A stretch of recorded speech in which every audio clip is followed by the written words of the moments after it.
So here now we are starting our next topic, the relationship between APC and APS, and the next one will be relationship between MPC and MPS. As I have told you that consumption function is having two parts, APC and MPC. The same way saving function, which is a part of aggregate supply, is also having two parts, APS and MPS. This APS and MPS and APC and MPC are not having any relationship in between, but this APC and APS यानी कि एक हमने लिया consumption function का average propensity to consume और एक हमने लिया सेविंग फंक्शन का एवरेज प्रोपेंसिटी टू सेव, इनके बीच में एक रिलेशनशिप है, उसको हम जो है स्टडी करेंगे. देखिए बेटा, the relationship is that APC plus APS is equal to 1. APC plus APS is equal to 1 होता है. अब ये कैसे होता है इस चीज को देखिए. APC क्या होता है बच्चों? C upon Y और APS क्या होता है? S upon Y. ये बताया आपको मैंने. APS C upon Y, APC C upon Y and APS S upon Y. Means this is a ratio between the consumption and the income is equal to 1. अब हम क्या करेंगे, हम इसका LCM लेंगे. ये हमने नीचे लिख दिया y, ये हमने इसको सॉल्व करना है और ऊपर क्या आ जाएगा c plus S. c plus S आ गया इज इक्वल टू 1. अब c प्लस एस का मतलब है कंजम्पशन प्लस सेविंग्स, यानी कि कंजम्पशन प्लस सेविंग्स यहाँ पर क्या है, इनकम हमारी, यानी कि इनकम का कुछ हिस्सा या तो हम कंज्यूम करते हैं और बचा हुआ हिस्सा हम सेव कर लेते हैं. तो c प्लस एस क्या हुआ, y means income. So y upon y is equal to 1. y से y कट किया, 1 is equal to 1. So in this way it is proved that APC plus APS is equal to 1. Please note it down, very important, because now so many numericals are there in this. You will need this. What is the relationship between APC and APS? उसमें आपको बहुत जगह पर इसको prove करना है, आप use करेंगे कई जगह पर numericals में. Now the next one relationship is between MPC and MPS. As APC plus APS is equal to 1, the same way MPC plus MPS is also equal to 1. Now see how this is 1. See this MPC means delta C upon delta Y.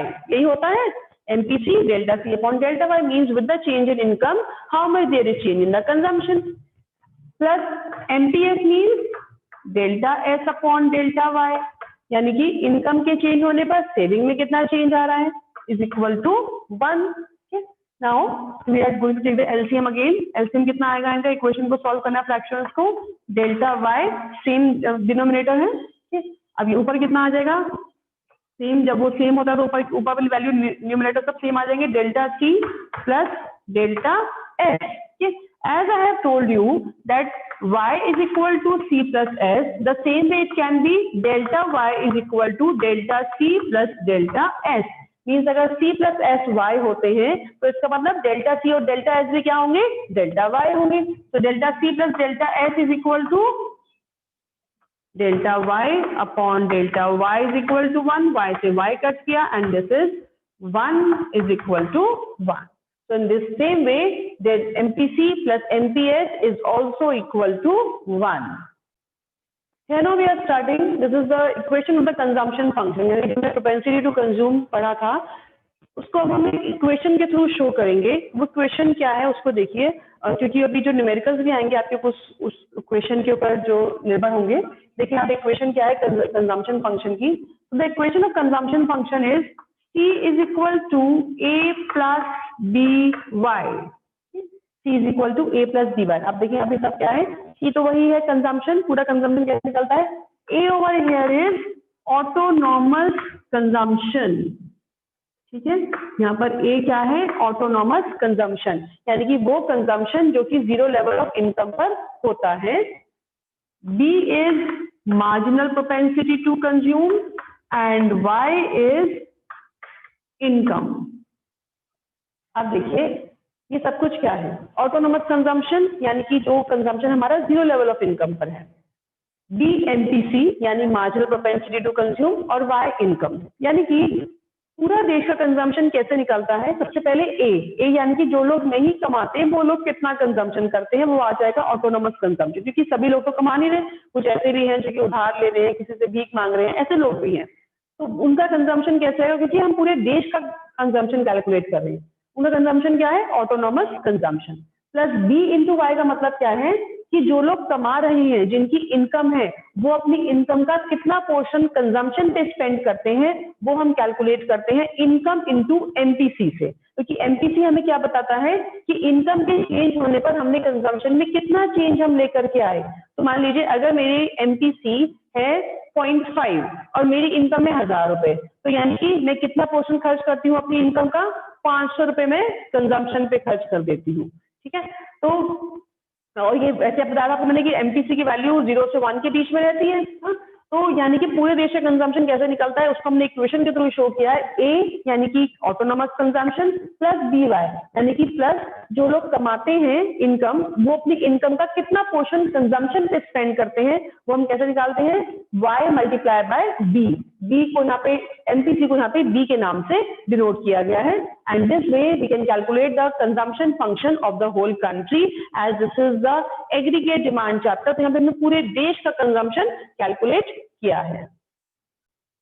Now coming to the saving function, the equation for the saving function is S is equal to minus A plus 1 minus BY। ठीक है, 1 minus BY। अब ये क्या क्या है देखिए, minus ए क्या है? Negative saving. क्या चीज है ये क्या है? जो हमने ऑटोनोमस कंजम्पशन किया था कंजम्पशन की साइड पर ना? अब ये ऑटोनोमस कंजम्पशन क्या होता है? जो लोग नहीं कमा रहे, जिनकी इनकम 0 है, वो क्या कंज्यूम कर रहे हैं। हम ये नहीं बताते कि वो भीख मांग रहे हैं, हम क्या बताते हैं कि वो लोग अपनी पास्ट सेविंग को यूज कर रहे हैं, यानी कि जो उन्होंने अपना पहले बचा करके रखा हुआ था वो उसको खत्म कर रहे हैं। तो यानी कि वो सेविंग्स को क्या कर दे रहे हैं? वो नेगेटिव कर दे रहे हैं अपनी सेविंग्स को।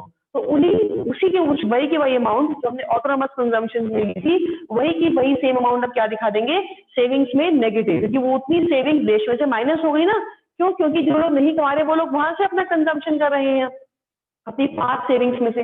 Plus 1 minus B Y. अब 1 माइनस बी क्या है? बी यहाँ पर क्या था? एमपीसी ना। और अब मुझे यहाँ पर क्या चाहिए? मुझे एमपीएस चाहिए, क्योंकि मैं सेविंग्स का लेवल निकाल रही हूँ। तो मैं एमपीएस यहाँ पे लिखने की बजाय, उसको नाम कुछ और देने की बजाय, आपको मैंने अभी बताया था कि MPC plus MPS is equal to 1 होते हैं। अब अगर मुझे यहाँ पे एमपीएस चाहिए और मैंने एमपीसी का नाम बी रख दिया है ना, बी है ये, तो मैं इसको लिख सकती हूँ MPS is equal to 1 minus B. तो वही बात है, मैंने एमपीएस का अलग नाम ना रख के हमने 1 माइनस बी, ये जो हमने एमपीसी यहाँ पर लिया था बी के नाम से, हमने 1 माइनस बी इंटू वाई कर दिया। यानी कि यहाँ क्या निकलेगा?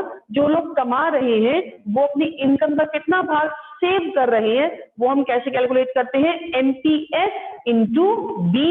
B means 1 minus B, MPS into Y. और एमपीएस को हमने किससे डिनोट किया है? 1 माइनस बी। क्यों? क्योंकि MPC plus MPS equals to 1 होता है। एमपीसी का नाम हमने बी रख दिया और इसको मैं एमपीएस को 1 माइनस बी से डिनोट मैं कर सकती हूँ। और इसी तरीके से कि मैं यहाँ पे लिख देती हूँ 1 minus B means this MPS and Y is equal to saving, sorry Y is equal to income. Please note it down in your notebooks, because every book will tell you the different names for different equations. So here now we are starting with the derivation of saving curve from the consumption curve. Okay? We will draw the income curve, we will draw the consumption curve, and from that we will draw the saving curve. Okay? And you can take the schedule also, but as you have taken a lot of schedule, so now here now we are directly starting with the curve. Now see this.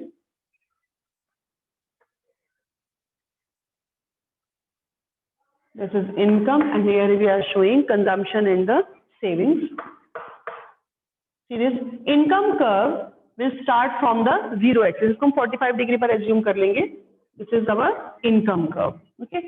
And consumption curve which is never 0 and it increases with the increase in the income. So here it will be started from the y-axis. This is x-axis, this is y-axis. Here from here it will be started. This is the consumption curve. okay, and this is the income curve, and from this we will derivate the saving curve. Okay, now just see this. Now this, when income is zero, this portion is known as the autonomous consumption. Means the consumption at zero level of income is known as the autonomous consumption. इतना consumption कहाँ से आ रहा है? Past saving में से आ रहा है ना. तो ये जितना पोर्शन हमने यहाँ पे लिया है ना, इसको हम नीचे से इतना स्केल से ही मेजर करके एक पॉइंट यहाँ पर लगा देंगे और हमारा सेविंग कर्व का पहला पॉइंट आ जाएगा. जितनी भी ये नेगेटिव सेविंग्स होंगी, ये सारा हिस्सा होगा हमारा -A, जो आपको मैंने भी क्वेश्चन बताया था. अब उसके बाद में आगे चलेंगे. देखिए क्या होगा, यहाँ पर इनकम कम है और कंजम्पशन ज्यादा है, तो यानी कि ये सब पोर्शन क्या है? नेगेटिव सेविंग्स का पोर्शन है सारा ये. तो ये सब पोर्शन नीचे रहेगा और जहां पर हमारी आगे इनकम और कंजम्पशन इक्वल हो जाएगी, इस जगह पर, इसको हम बोलते हैं ब्रेक इवन पॉइंट. ये जगह पर हमारी सेविंग्स आ जाएंगी जीरो. एक पॉइंट मुझे ये मिलेगा, यानी कि मुझे इनकम और कंजम्पशन को देख करके मुझे सेविंग्स को कैलकुलेट करना है, तो एक पॉइंट मुझे यहाँ पर मिल जाएगा. और आगे जा करके ये देखिए इनकम ज्यादा है और कंजम्पशन कम है, तो ये क्या हुआ, सारी की सारी ये सब हिस्सा सेव हो रहा है. तो उतना हिस्सा हम ऊपर इतना मेजर करके यहाँ से ऊपर इसको हम यहाँ पर एक डॉट लगा देंगे और ये बस 3 पॉइंट आएंगे और इनको मिलाते हुए ब्लिंक लाइन में I will draw the saving curve. Okay, so this is our derivation of consumption saving curve from the consumption curve. इसके आपने स्टेप्स भी लिखने हैं. कैसे लिखने देखा, फर्स्ट स्टेप लिखेंगे that this we have taken Y as the income curve and C as the consumption curve. A is autonomous consumption. Okay, next point में now the from this 0 to this A is taken and the negative axis, on the negative Y axis we have taken -A, which shows the negative savings, and we get the first point for this saving curve. Now next point उसके बाद में here at this break even point the savings are 0 and we will get over here the next point for the saving curve, and extending this curve next line में extending this curve we get the saving curve which is taken as the saving curve, full saving curve, and we have derivated the consumption saving curve from the consumption curve. इसके आपने step लिखने हैं, जो book में दिए हैं वो भी ले सकते हैं अपने हिसाब से भी, यानी कि जो आपने करा उसको आपने एक्सप्लेन करना है अपने शब्दों में, लेकिन पूरा बताना पड़ेगा कि आपने कहाँ पे इनकम क्या लिया, कंजम्पशन क्या लिया, फिर आपने कहाँ से नेगेटिव सेविंग्स ली, कैसे आपकी ये वाली सेविंग्स आई, यहाँ तक कैसे आए, ये सारा पोर्शन आपको ये एक्सप्लेन इसमें करना पड़ेगा.